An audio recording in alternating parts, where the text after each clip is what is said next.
Pneumonia ये एक ऐसा शब्द है जिसे छोटे से छोटा बच्चा और एक बूढ़ा व्यक्ति भी जानता है। ये जो डिजीज है ये किसी भी एज ग्रुप में हो सकती है। आपने सुना होगा हम छोटे छोटे बच्चों के पीछे पीछे भागते हैं, खासकर सर्दियों के दिनों में कपड़े अच्छे से पहन के रख, कहीं ठंड ना लग जाए, कहीं निमोनिया ना हो जाए।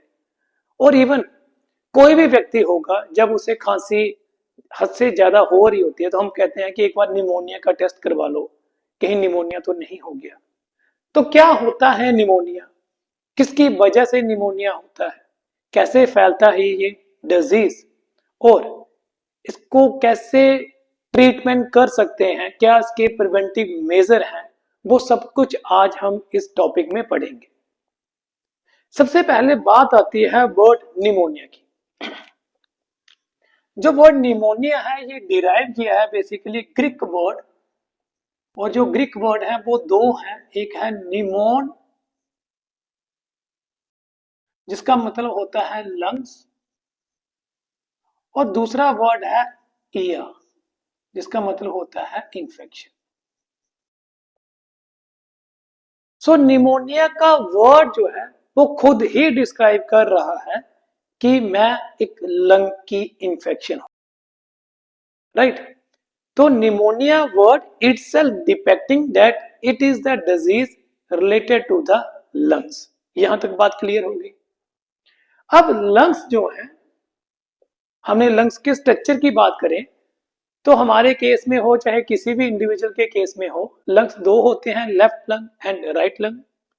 लेफ्ट लंग के दो लोब होते हैं और राइट लंग के तीन लोब होते हैं।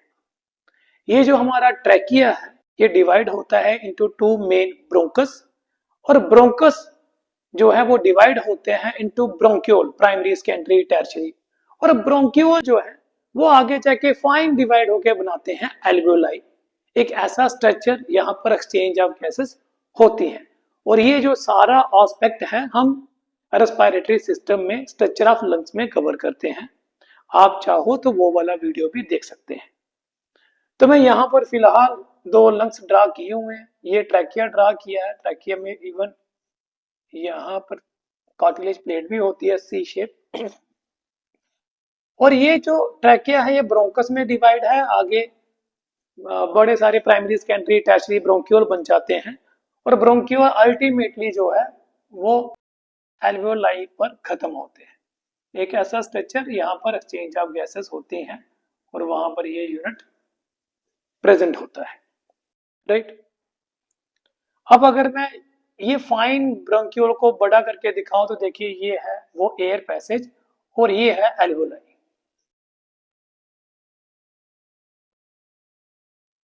अब निमोनिया के केस में क्या होता है, ये लंग की डिजीज है। चूंकि एल्वियोलाई एक ऐसी जगह है जहां पर ऑक्सीजन डिफ्यूज होकर ब्लड में जाती है, राइट, और ब्लड से जो कार्बन डाइऑक्साइड है वो लंग्स में जाती है। तो ये एक ऐसी जगह है जहां पर एक्सचेंज ऑफ गैसेस होती है। अब नॉर्मल सी बात है कि अगर इस जगह पर कोई प्रॉब्लम आ जाती है तो ऑक्सीजन ब्लड में नहीं जा पाएगी और कार्बन डाइऑक्साइड ब्लड से प्रॉपरली लंग्स में नहीं आ पाएगी। एक्सचेंज ऑफ गैसेस जो है उसमें रुकावट आना शुरू हो जाएगी, हमें सफोकेशन फील होना शुरू हो जाएगा, पेशेंट डिमांड कर रहा होगा मुझे और ऑक्सीजन चाहिए, राइट। तो वो कंप्लेन कर रहा होगा मेरी सांस नहीं आ रही। क्यों नहीं आ रही? बिकॉज लंग्स के इन्फेक्शन में एल्वियोलाई वाली जगह पर फ्लूइड अकोमुलेट होना शुरू हो जाता है, और ये जो फ्लूइड है ये लंग्स क्रिएटरी फ्लूइड हो सकता है, म्यूकस हो सकता है, या फिर पस भी हो सकती है, राइट। पहले मैंने बताया निमोनिया का मतलब क्या है, फिर मैंने बताया ये लंग की डिजीज है और लंग्स के किस हिस्से पे पर्टिकुलरली एल्वियोलाई के ऊपर जब ये अटैक करती है तो काफी दिक्कत करती है। ऐसा नहीं है ये मेनली एल्वियोलाई के ऊपर अटैक करेगी, इवन ये जो एयर पैसेज है, ठीक है, यहां पर भी म्यूकस बढ़ जाता है तो एयर पैसेज में हवा नहीं जाती, जिसकी वजह से विजिंग साउंड आती है, चेस्ट में से साउंड निकलती है जब हम सांस अंदर लेते हैं या फिर सांस बाहर छोड़ते हैं। ऐसे लगता है कि सीटियां बज रही हैं लंग्स के अंदर। अब ये जो निमोनिया है ये एक लंग में भी हो सकता है, दोनों लंग्स में भी हो सकता है। जैसे मैंने अभी बताया कि हमारे राइट लंग में 3 लोब होते हैं, लेफ्ट लंग में 2 लोब होते हैं। तो ये किसी एक लोब में भी हो सकता है, 2 लोब में भी हो सकता है, पूरे लंग्स में भी हो सकता है, दोनों लंग्स में भी हो सकता है। ठीक है, तो किसी भी चीज को अफेक्ट कर सकता है। मतलब एक लोब में भी हो सकता है, दूसरे में भी हो सकता है, तीसरे में भी हो सकता है, या कंप्लीटली पूरे लंग्स में भी ये डिजीज हो सकता है। और ये भी हो सकता है कि इसने दोनों ही लंग्स को इफेक्ट कर दिया हुआ है। यहां पर मैंने लिखा था कि भाई इस केस में क्या होता है, पस या फ्लूइड से हमारा लंग्स भरना शुरू हो जाता है। अब निमोनिया किसकी वजह से होता है? देखिए, नॉर्मली हम बोलते हैं कि ठंड लगने से निमोनिया हो गया है, तो ऐसा नहीं है। निमोनिया बेसिकली जो है वो बैक्टीरिया की इन्फेक्शन की वजह से, वायरस की इन्फेक्शन की वजह से, या फिर फंगस की इन्फेक्शन की वजह से होता है। ऑब्वियसली बात है, ठंड लगना एक इनहांसिंग फैक्टर हो सकता है, राइट। लेकिन कॉजेटिव एजेंट जो है वो या तो बैक्टीरिया होगा, या वायरस होगा, या फिर फंगस होगा। अगर हम बैक्टीरिया की बात करें तो बैक्टीरिया की वजह से जो निमोनिया होता है हम उसे निमोकोकल निमोनिया भी कहते हैं, जो कि होता है due to streptococcus pneumonia bacteria की वजह से। ठीक है, तो बैक्टीरिया कौन सा? स्टेप्टोकोकस निमोनिया, जो निमोनिया काज कर सकता है। और ये होता है ड्यूरिंग वायरल कोल्ड और फ्लू। आपने देखा होगा कई पर्सन में पहले से जुकाम होता है, फिर गले में कंजेशन आना शुरू हो जाती है, ऐसे इस तरीके से हम बिहेव करते हैं। वो क्यों? क्योंकि नाक के पीछे साइनस होते हैं, जब वहां पर इन्फेक्शन होती है तो साइनस से लगातार म्यूकस निकलता है जो गले में जाता है, और हमें गले में मतलब थ्रॉट में कंजेशन फील होती है, जिसे थ्रॉट कंजेशन कहा जाता है। अगर इसको हम रोक के नहीं रखेंगे तो ये इन्फेक्शन चेस्ट में भी जा सकती है, और चेस्ट में अगर ये इन्फेक्शन जाएगी तो वहां पर भी ये डिजीज काज कर सकता है। अब इसने कहा कि भाई चेस्ट में ये डिजीज वायरस की वजह से नहीं हुई है, ये बैक्टीरिया की वजह से हुई है। क्यों बैक्टीरिया की वजह से हुई है? क्योंकि वायरस ने जब नाक में इन्फेक्शन काज की, साइनस में इन्फेक्शन काज की, तो उसने बॉडी के इम्यून सिस्टम को ऑलरेडी वीकन करना शुरू कर दिया था। और जैसे ही हम स्ट्रेप्टोकोकस निमोनिया बैक्टीरिया की प्रेजेंस में जाते हैं, मतलब उसके कम्युनिकेशन में जाते हैं, जहां से वो ट्रांसफर होकर हमारी बॉडी में जाता है, तो ये हमें निमोनिया काज कर देता है। ये एक लोब को भी इफेक्ट कर सकता है या इंटायर लंग्स को भी इफेक्ट कर सकता है। दूसरा बैक्टीरियल जो निमोनिया है उसका नाम है एटिपिकल निमोनिया, या फिर इसे वॉकिंग निमोनिया भी कहते हैं। ये इतना ज्यादा लाइफ थ्रेटनिंग निमोनिया नहीं होता, दैट इज वाई इसे वॉकिंग मतलब चलते फिरते हो गया, ठीक हो गया, इस तरीके से। तो ये माइल्ड फॉर्म में होता है, ऐसा नहीं है कि पर्सन को एडमिट होना पड़ेगा, काफी ज्यादा कॉम्प्लिकेसी आ गई, नॉर्मल टाइप का है। ये होता है due to mycoplasma pneumonia bacteria की वजह से। तो ये सारे बैक्टीरियल डिजीजेस की वजह से निमोनिया होते हैं, मैं उसी के ऊपर फोकस कर रहा हूं। सो अभी तक हमने पढ़ा कि बैक्टीरियल की वजह से निमोकोकल निमोनिया भी हो सकता है, एटिपिकल निमोनिया भी हो सकता है। तीसरा जो आता है वो है क्लमाइडोफिला निमोनिया। ये अपर रेस्पिरेटरी ट्रैक्ट जो इन्फेक्शन है उसकी वजह से फैलता है, और ये भी एक माइल्ड टाइप का निमोनिया है, कोई इतना खतरनाक टाइप का निमोनिया नहीं है। फिर आता है वायरस। तो वो वाले वायरस जो निमोनिया काज कर सकते हैं, तो इन्फ्लुएंजा वायरस जो कि हमारे नाक के ऊपर अटैक करते हैं, ठीक है, और हमें म्यूकस प्रोड्यूस होता है, उसके बाद ये गले में फैलना शुरू कर देते हैं। दूसरा आता है रेस्पिरेटरी सिंसिटियल वायरस, ये भी अगेन निमोनिया काजिंग वायरस है। तो बैक्टीरिया तो निमोनिया कर ही रहा है, बैक्टीरिया के साथ साथ वायरस भी इक्वली रोल प्ले कर रहा है निमोनिया काज करने के लिए। इसके साथ लास्ट में आता है फंगल निमोनिया, फंगस। तो सोचिए फंगस में भी कैपेबिलिटी है कि ये हमें निमोनिया काज कर सकता है। और यकीन मानिए फंगस के निमोनिया को ट्रीट करना बेहद टफ होता है। तो फंगल निमोनिया जो है वो पहली कैटेगरी आती है निमोसिस्टिस निमोनिया, जो कि काज होता है ड्यू टू द फंगस निमोसिस्टिस, ये है जेरोप्सी। ठीक है, तो ये फंगल निमोनिया की कौन सी टाइप है? निमोसिस्टिस निमोनिया, जो कि निमोसिस्टिस जेरोप्सी की वजह से काज होती है। फिर आता है कोकिसेडो माइकोसिस और हिस्टोप्लाज्मोसिस, ये दोनों ही फंगल हैं जो कि निमोनिया काज करते हैं।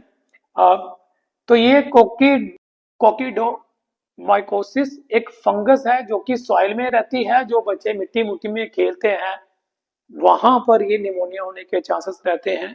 और दूसरा है हिस्टोप्लाज्मोसिस निमोनिया, अगेन ये एक ऐसा निमोनिया है जो कि बर्ड्स की वजह से ज्यादा फैलता है। आपने देखा होगा कई लोग कबूतर रखना शौक रखते हैं, लेकिन आपको पता होना चाहिए बर्ड्स का जो ग्वाइनो होता है, मतलब बर्ड्स जो अपना एक्सक्रीट, ये जो आपकी सरल भाषा में बोला जाए तो डिफिकेट करते हैं, तो इनके फिकल मैटर में भी फंगस के स्पोर फैल जाते हैं और ये हमारे रेस्पिरेटरी रूट से जाकर हमें निमोनिया काज कर सकते हैं।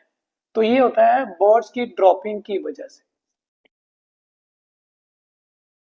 फंगल निमोनिया उन लोगों को ज्यादा होने के चांसेस होते हैं जिनका इम्यून सिस्टम वीक होता है।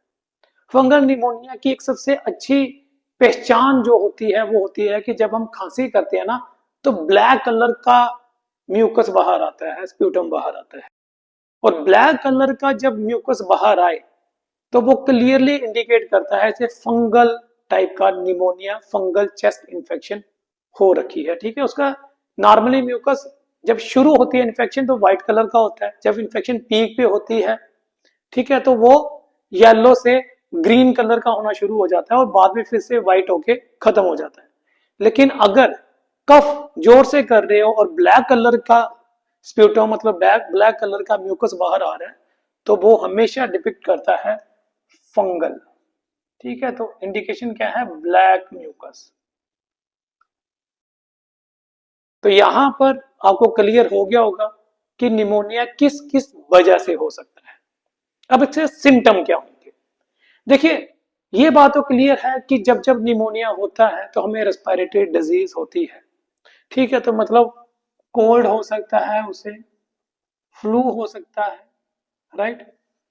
दूसरा कफ, खांसी जो लगातार बढ़ती जाए और खांसी के साथ साथ काफी ज्यादा म्यूकस का आना और ब्रीदिंग का प्रॉब्लम हो जाना, प्रॉपर ब्रीदिंग नहीं कर पा रहे हो और हो सकता है ब्लड भी म्यूकस में आना शुरू हो जाए।